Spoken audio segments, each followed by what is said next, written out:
জয় Hind students, চলো শুরু করা যাক আজকে ক্লাস। আজকে আমরা ক্লাস 9 ম্যাথমেটিক্স নিয়ে আলোচনা করব। তো চলো শুরু করা যাক আজকে ক্লাস। দেখে নিই আজকে ক্লাসে কি আছে।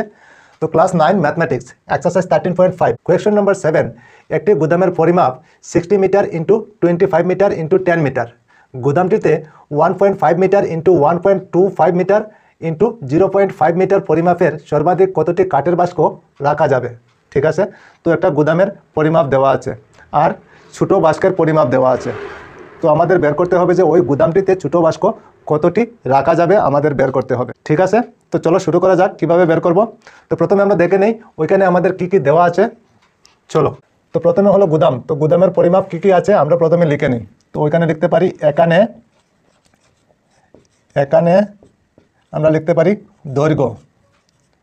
দৈর্ঘ্য এল ইকুয়াল কত লিখতে পারি, 60 মিটার লিখতে পারি, 60 মিটার। তারপরে কি 25 মিটার আছে, ওইটা আমরা প্রস্থ লিখতে পারি, প্রস্থ বি ইকুয়াল 25 মিটার। তারপরে কি আছে 10 মিটার, ওইটা আমরা উচ্চতা লিখতে পারি, উচ্চতা এইচ ইকুয়াল 10 মিটার। ঠিক, এতটুকু বুঝতে পেরেছো নিশ্চয় তোমরা। আমরা দৈর্ঘ্য প্রস্থ উচ্চতা পেয়ে গেছি। কার দৈর্ঘ্য প্রস্থ উচ্চতা? গুদামের দৈর্ঘ্য প্রস্থ উচ্চতা। ঠিক আছে, তো এখন আমরা গুদামের আয়তন বের করতে পারি। চলো, সুতরাং গুদামটির আয়তন ইকুয়াল আমরা কি জানি formula, L into B into H, ওইটা হলো আয়তন। ঠিক আছে, তো এল আমাদের কত আছে, এল হলো 60 মিটার, তো আমরা লিখতে পারি 60 ইন্টু বি কত আছে 25, তো আমরা 25 লিখতে পারি, ইন্টু এইচ কত আছে 10 মিটার, তো 10 লিখতে পারি। এতটুকু বুঝতে পেরেছো নিশ্চয় তোমরা। তো এখন 60 আর 25 ইন্টু করলে কত হবে, 1500। 625-এ 150 হবে আর 60 তো 1500, তো 1500। ঠিক আছে, ইন্টু দিয়ে বাকি কত থাকে 10 লিখে নিলাম। তো আবার লিখতে পারি এই দুইটা ইন্টু করলে কত হবে 15300। ওইখানে কি আছে মিটার, তো আমরা লিখতে পারি মিটার কিউব। ঠিক আছে, তো গুদামটির আয়তন আমরা কত পেলাম, 15,000 মিটার কিউব। ঠিক আছে, আচ্ছা, তারপরে ছোটো বাস্কেরও পরিমাপ দেওয়া আছে, তো আমরা লিখতে পারি ওইখানে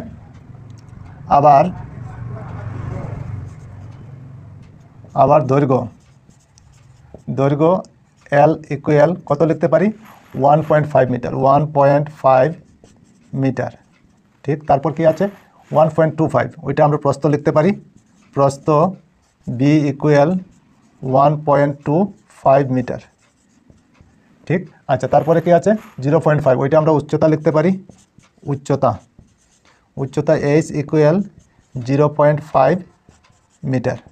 ঠিক, বুঝতে পেরেছো নিশ্চয় তোমরা। তো ওইটা আমরা দৈর্ঘ্য প্রস্থ উচ্চতা পেয়ে গেলাম। কার দৈর্ঘ্য প্রস্থ উচ্চতা? ছোটো বাস্কের। ঠিক আছে, চলো এখন আমরা ছোটো বাস্কের আয়তন বের করতে পারি। সুতরাং ছোটো বাস্কের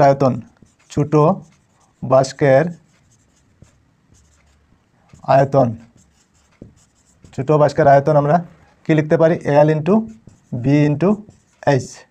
ঠিক, আচ্ছা, এখন এল আমাদের কত আছে 1.5, তো আমরা ওইখানে লিখতে পারি 1.5 ইন্টু বি কত আছে 1.25 ইন্টু এইচ কত আছে 0.5।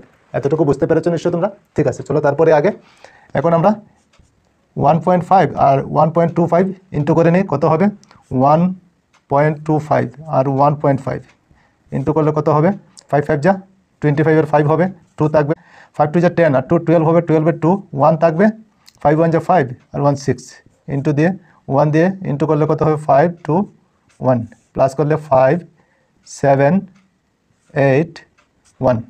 ওইখানে কত ঘর পরে পয়েন্ট আছে, ওইখানে 1 ঘর পরে পয়েন্ট, ওইখানে 2 ঘর, তো 3 ঘর আগে পয়েন্ট হবে। ঠিক আছে, ওই জায়গায় তো এই দুটো ইন্টু করলে কত হয় 1.875 ইন্টু 0.5।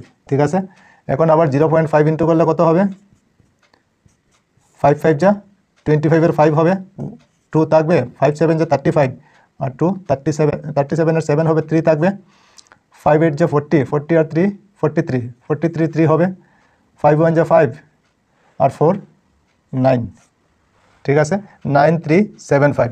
ওইখানে কত ঘর আগে পয়েন্ট আছে, ওইখানে 1 ঘর, ওইখানে 3 ঘর, তো 4 ঘর আগে পয়েন্ট, ওই জায়গায় পয়েন্ট হবে। ঠিক আছে, তো কত লিখতে পারি আমরা 0.93 0.75 ওইখানে কি আছে মিটার, তো আমরা লিখতে পারি মিটার কিউব। বুঝতে পেরেছো নিশ্চয়? তো ছোটো বাস্কের আয়তন আমরা কত পেলাম? 0.9375 মিটার কিউব। ঠিক আছে। আচ্ছা, এখন আমাদের বের করতে হবে যে গুদামটিতে এইরকম ছোটো বাস্ক কতটি জায়গা হবে বা কতটি রাখা যাবে। ঠিক আছে, চলো ওইখানে লিখে নিই।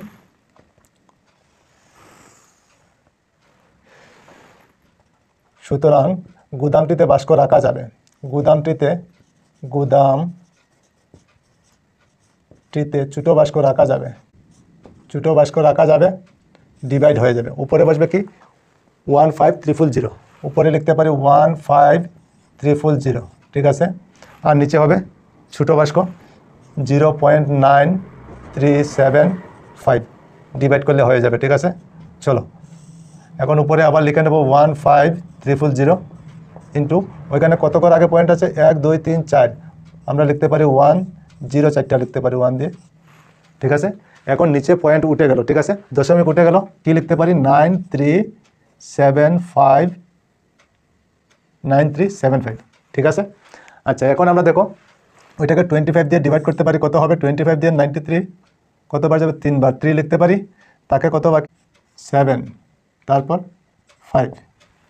25 দিয়ে ডিভাইড করলে 375 হবে। ঠিক আছে, ওইটাকে 25 দিয়ে ডিভাইড করলে কত হবে? 100-এর মধ্যে 25 কতবার যাবে? 4 বার। 4 লিখতে পারি, আর 2টা 0। বুঝতে পেরেছো নিশ্চয়? আচ্ছা, এখন 375 দিয়ে ওইটাকে আমরা ডিভাইড করতে পারি, কত হবে? 375 দিয়ে 40 হবে। ঠিক আছে, 4 দিয়ে 0 হয়ে যাবে। ঠিক আছে, বাকি কি রয়ে গেল? 40 আর 400। ঠিক আছে, ইন্টু করলে কত হবে? 4 4 যা 16, আর 0 কতটা আছে? 1 2 3, 3টা 0 আছে। ঠিক আছে, তো 16,000। তো কতটি বাস্ক জায়গা হবে? 16,000, 16,000 বাস্ক জায়গা হবে। ঠিক আছে, 16,000টি ছোটো বাস্ক। ঠিক আছে, ওইটা হবে আমাদের আনসার। বুঝতে পেরেছো নিশ্চয় তোমরা? তো গুদামটিতে কতটি বাস্ক রাখা যাবে? 16,000টি বাস্ক রাখা যাবে। বুঝতে পেরেছো নিশ্চয় তোমরা? ঠিক আছে, চলো তারপরে আগে কোয়েশ্চেন নাম্বার 8। 12 সেন্টিমিটার দৈর্ঘ্যের বাহু বিশিষ্ট একটি নিরেট গণককে সমান আয়তনের 8টি ছোটো গণকে বিভক্ত করা হলো। নতুন গণকগুলোর প্রতিটির বাহুর দৈর্ঘ্য কত হবে? ঠিক আছে, তো বড় একটা গণক আছে, এই বড় গণককে সমান 8টি ভাগে ভাগ করা হয়েছে। তো সমান 8টি ভাগে ভাগ করার পরে ছোটো যে গণক হয়েছে ওই গণকের বাহুর দৈর্ঘ্য কত হবে আমাদের বের করতে হবে। ঠিক আছে, তো চলো প্রথমে আমরা লিখে নিই বড় গণকের বাহুর দৈর্ঘ্য কত।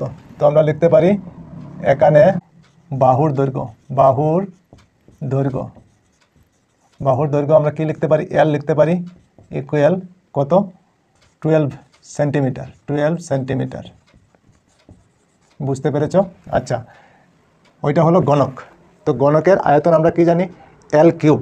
আমরা গণকের আয়তন এল কিউব জানি। সুতরাং গণকের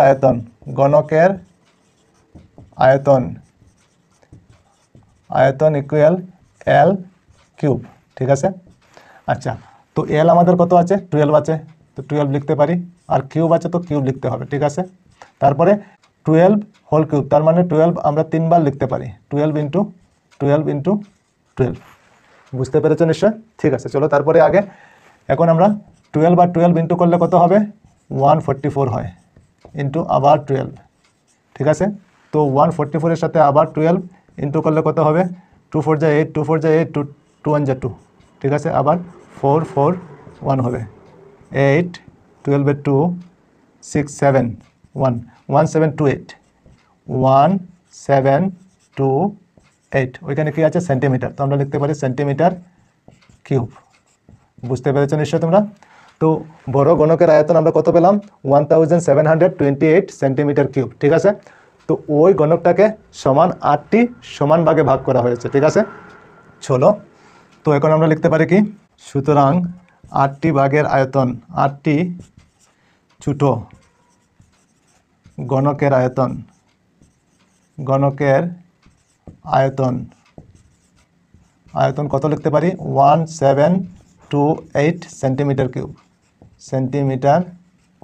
কিউব। ঠিক আছে, চলো এখন আমরা একটি গণকের আয়তন বের করতে পারি। একটি ছোটো গণকের আয়তন 8 দিয়ে ডিভাইড করলে হয়ে যাবে।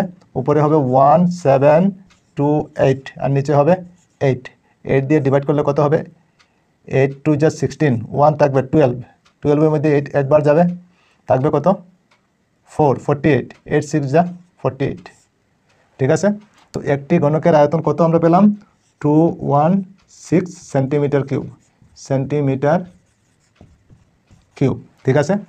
তো একটি ঘনকের আয়তন আমরা পেয়ে গেলাম। তো আমাদের বের করতে হবে কি বাহুর দৈর্ঘ্য কত, ঠিক আছে। চলো, সুতরাং আয়তন আমরা কত পেলাম 216।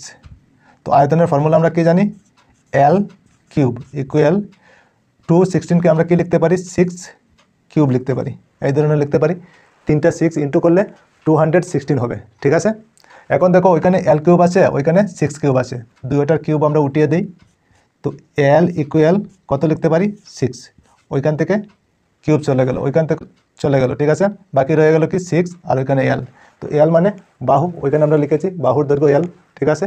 তো সুতরাং আমরা লিখতে পারি, সুতরাং প্রতিটি বাহুর দৈর্ঘ্য L ইকুয়াল 6 সেন্টিমিটার, ঠিক আছে। ওইটা হবে আমাদের আনসার। তো বুঝতে পেরেছো নিশ্চয় তোমরা। তো ঠিক আছে, আজকে এই পর্যন্তই থাক, আবার অন্য কোনো ক্লাসে তোমাদের সঙ্গে দেখা হবে। সবাই ভালো থেকো, সুস্থ থেকো আর মন দিয়ে পড়াশোনা করো। জয় হিন্দ, বন্দে মাতরম।